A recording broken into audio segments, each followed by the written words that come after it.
Assalamualaikum warahmatullahi wabarakatuh. Perkenalkan, nama saya Sony Febianti dengan NIM C0C0210 dari program studi D3 Akuntansi angkatan 2021.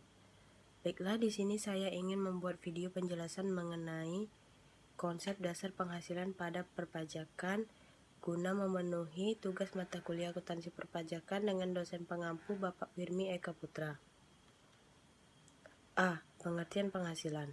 Menurut Pasal 4 Ayat 1 Undang-Undang Nomor 36 Tahun 2008 tentang pajak penghasilan, penghasilan adalah setiap tambahan kemampuan ekonomis yang diterima atau diperoleh wajib pajak, baik yang berasal dari Indonesia maupun dari luar Indonesia, yang dapat dipakai untuk dikonsumsi atau untuk menambah kekayaan wajib pajak yang bersangkutan dengan nama dan dalam bentuk apapun.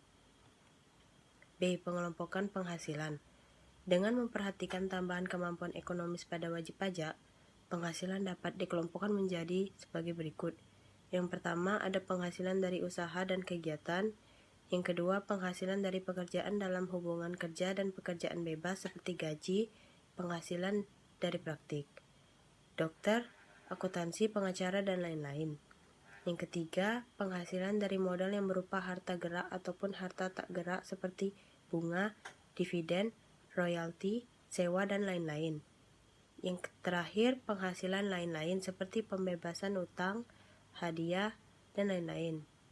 Menurut Waluyo pada tahun 2010. C. Aturan khusus penerapan tarif wajib pajak badan.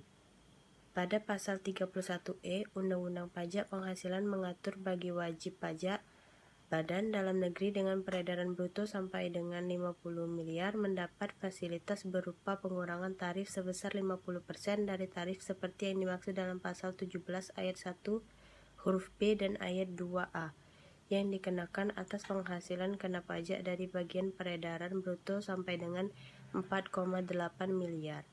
Besar bagian peredaran bruto dimaksud dapat dinaikkan yang pengaturannya dituangkan dalam Peraturan Menteri Keuangan. Waluyo 2010. D. Perhitungan penghasilan kena pajak.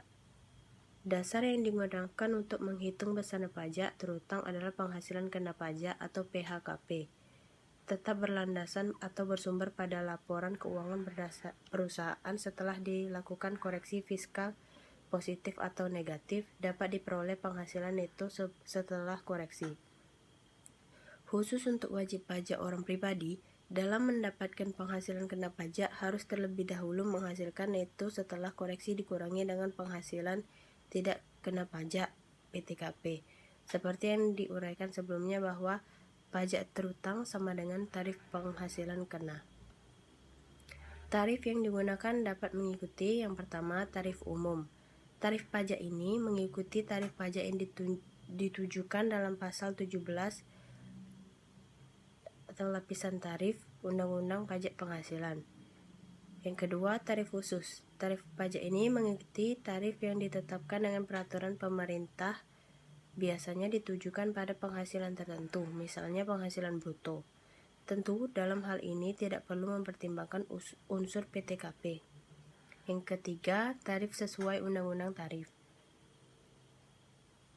Sebelumnya, untuk menjelaskan bahwa selain tarif sesuai pasal 17 Undang-Undang PPH, terdapat pula yang disebut dalam pasal 23 Undang-Undang PPH ditetapkan dengan tarif dari jumlah bruto dan 2% dari jumlah bruto. Demikian halnya dengan tarif pasal 26 Undang-Undang PPH ditentukan dengan tarif 20%. Pasal 22 Pajak Penghasilan. Pajak penghasilan pasal 22 atau PPH pasal 22 ini dimaksudkan pajak yang dipungut atas transaksi pembelian yang dananya bersumber dari APBN atau APBD dan transaksi yang dilakukan oleh lembaga-lembaga atau badan tertentu, baik badan pemerintah maupun swasta, berkenaan dengan kegiatan di bidang impor atau kegiatan usaha di bidang lain.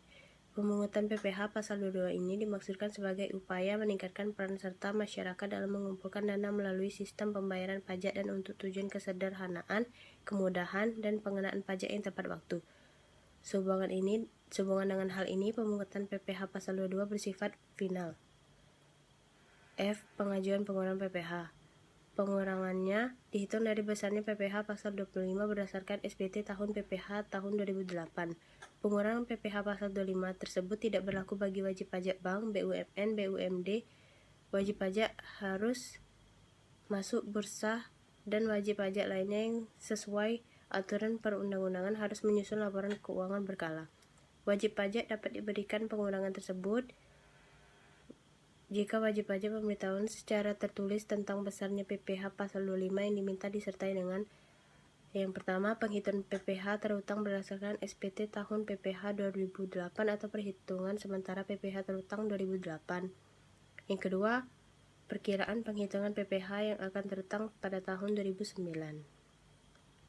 Terima kasih, mungkin cukup sekian video presentasi saya. Apabila ada kesalahan mohon dimaafkan. Saya akhiri. Wassalamualaikum warahmatullahi wabarakatuh.